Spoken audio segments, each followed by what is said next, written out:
नमस्कार, मेरा नाम है जूली। आप देख रहे हैं न्यूज़ 18 का डिजिटल प्लेटफॉर्म। दिल्ली की आबो हवा लगातार जहरीली होती जा रही है। कोहरे में मिली धूल और जहरीला धुआं दिल्ली के दिलवालों का जीना मुश्किल कर रहा है। और मुसीबत की बात तो ये है कि अभी इससे कोई भी राहत मिलने की उम्मीद नहीं है। यही हाल एनसीआर का भी है। पिछले कई दिनों से दिल्ली का एयर क्वालिटी इंडेक्स 400 के पार बना हुआ है। ऐसे में राजधानी के कई इलाकों में लोगों को सांस लेने में काफ़ी तकलीफ हो रही है। उन्हें सांस लेने में परेशानी की समस्या अब शुरू हो गई है।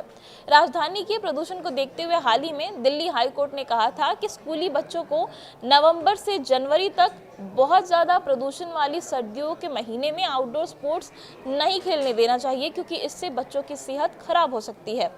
जस्टिस सचिन दत्ता ने नाबालिग छात्रों की याचिका पर सुनवाई करते हुए कहा था कि अधिकारी बच्चों की सेहत की रक्षा करने में नाकाम रहे हैं और उन्हें सालाना स्पोर्ट्स कैलेंडर बदलना चाहिए, ताकि इस जहरीले महीने में जो आता है नवंबर, जनवरी और दिसंबर के बीच में, उस दौरान कोई भी आउटडोर इवेंट ना कराया जाए।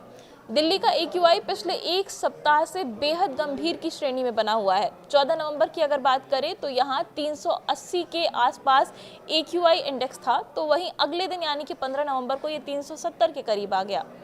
AQI में 18 नवंबर को अचानक से उछाल आया और ये बढ़कर 400 के पार चला गया। सेंट्रल पोल्यूशन कंट्रोल बोर्ड के आंकड़े के मुताबिक सुबह 8 बजे ओवरऑल एयर क्वालिटी इंडेक्स यानी कि AQI 370 रहा। शहर में 20 नवंबर को शाम 4 बजे AQI 391 रिकॉर्ड किया गया था। थोड़े सुधार के बावजूद शहर की एयर क्वालिटी बहुत ही ख़राब कैटेगरी में बनी रही, क्योंकि भले ही थोड़ा बहुत ऊपर नीचे हो रहा है, लेकिन दिल्ली की जो हवा है वो लगातार जहरीली बनी हुई है। दिल्ली में अक्षरधाम के इलाके की अगर बात करें तो वहाँ के आसपास जहरीले स्मॉग की एक परत छाई हुई नजर आई। सेंट्रल पोल्यूशन कंट्रोल बोर्ड के दावे के मुताबिक इलाके के आसपास AQI 416 है, जिसे गंभीर कैटेगरी में रखा जाता है। अब दिल्ली के अलावा कुछ और शहरों की भी बात कर लेते हैं। भारत के 5 सबसे ज़्यादा प्रदूषित शहरों के आंकड़े की अगर बात करें तो वो डराने वाले हैं। फरीदाबाद का AQI इस वक्त देश में सबसे ज़्यादा है, जो कि 624 है। इसके बाद दूसरे नंबर पर आता है गाजियाबाद, जहाँ का AQI है 617। तीसरे नंबर पर रोहतक है, जहां का AQI फिलहाल 587 है। तो वहीं चौथे नंबर पर नोएडा शहर है, जहां पर 560 AQI दर्ज किया गया है। पांचवें नंबर पर कैराना है, जहां पर 542 AQI दर्ज किया गया है। दिल्ली में प्रदूषण से बदतर हुए हालात सुधरने का नाम नहीं ले रहे। AQI अब भी 415 के पार बना हुआ है। PM10 373 है और PM2.5 373 दर्ज किया गया है दिल्ली में। IITM पुणे के डिसीजन सपोर्ट सिस्टम ने अनुमान लगाया कि बृहस्पतिवार को दिल्ली के प्रदूषण में वाहनों से निकलने वाले उत्सर्जन का योगदान 17.3% था, जबकि पराली जलाने की वजह से इसका योगदान था 2.8%।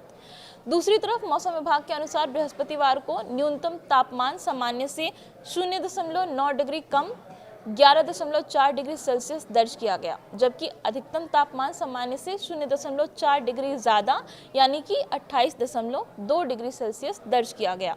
हवा में नमी का स्तर 97 से 46% तक बना रहा और इसके साथ ही जो हवा है वो लगातार जहरीली बनी हुई है। लोगों को अब सांस लेने में जो परेशानी की समस्या है वो भी शुरू होने लगी है और इसके साथ ही मौसम विभाग की तरफ से चेतावनी भी जारी की गई है। आपके लिए भी बेहतर होगा अगर आप बाहर दूषित हवा में निकल रहे हैं तो मास्क लगाकर निकलें और बाहर कोई आउटडोर एक्टिविटी ना करें, जैसे दौड़ना या कोई फिजिकल एक्सरसाइज, इस तरीके की चीज़ों से बचें ताकि आपकी सेहत अच्छी रहे। और इस तरीके की तमाम जानकारी के लिए आप बने रहिए न्यूज़ 18 बिहार झारखंड के साथ।